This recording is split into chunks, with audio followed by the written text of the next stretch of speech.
I urge you to pay attention to red flags. What is a red flag?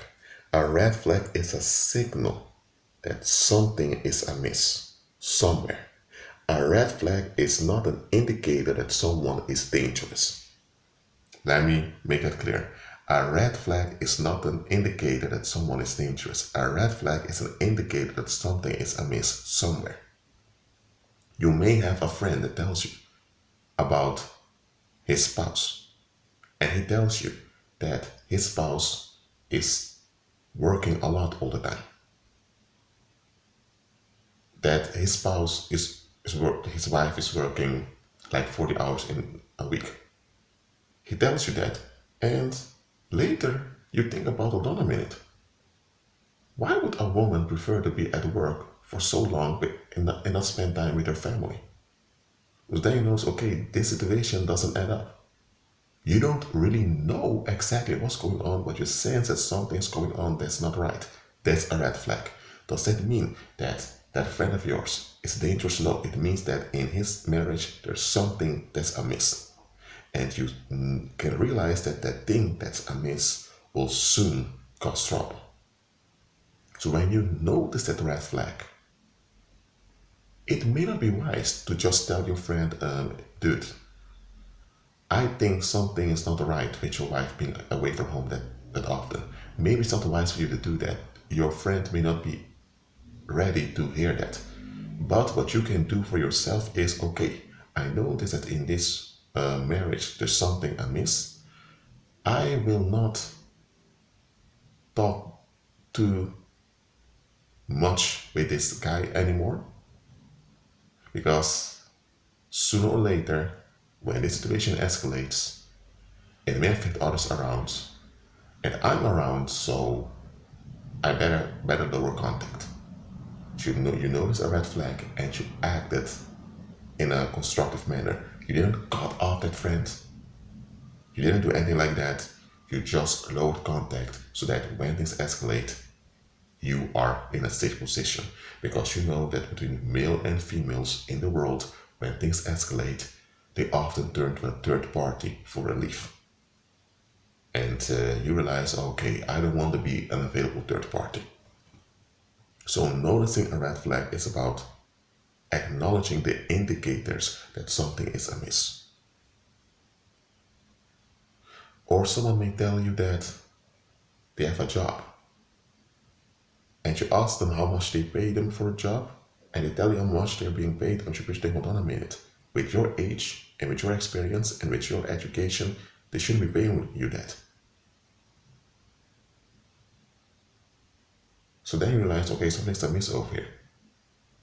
I mean, those are small examples. A red flag is simply an indicator that something is amiss. You don't see clearly what's amiss, but you realize something is wrong. And I made a video about this earlier, in which there are times your circumstances are at ease, but you sense somewhere that something is amiss. You can't put your finger on it, but you sense that something is amiss. And I already explained what's going on there.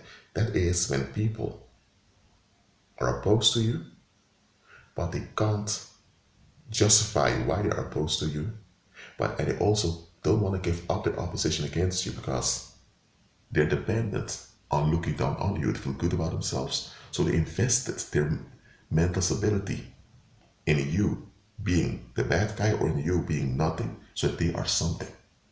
So they don't want to give up their opposition against you, but they can't afford to proceed in opposition either.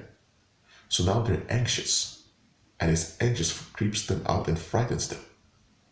And it's this anxiety that's projected onto you that you sense. That's why you sense something's amiss. But you can't put your finger on it, what's going on. I already explained that. That's also a red flag. We need to learn to pay attention to red flags. When this is another red flag, many people don't know this. When people keep talking about strong boundaries, how they don't take BS from anyone, how they are very real, or how they are very firm in what they want, or when they're very clear, such individual is a violent individual. They're only concerned with what they want and what they don't want. And they always have reasons what they want or don't want. When it comes down to it, they just want to flee. And when they do things that don't add up, they don't want to humble themselves nor work with solutions, they'll just disappear. They'll ghost on you. So when you hear someone talk about how they have firm boundaries and keep telling you stories of how they cut people off that were out of line and keep telling you how they dealt with people that cross the line, when you're dealing with someone like that who keeps promoting their firm boundaries, you're dealing with someone that will ghost on you the moment you challenge them for something that doesn't add up. You're dealing with someone that just wants to be relieved, but they want you to consent with them seeking relief, even if that relief is illegitimate, which it often is. We have been conditioned by society to ignore red flags.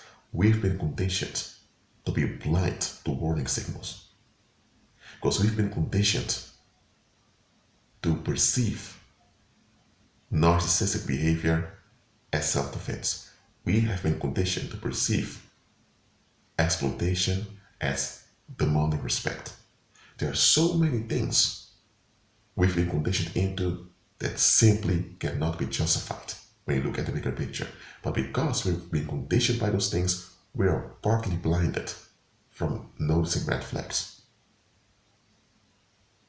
You don't notice red flags to become frightened, to become fearful, nor to become paranoid. You notice the red flags so you can constructively take action to either shut down danger or to bypass danger. Not just for you, but also for your environment, because you're also responsible for the impact you have on your environment. So learn to notice red flags and don't ignore them when they're way too obvious. Well, that's it for now. Keep agreeing with Christ and be at peace.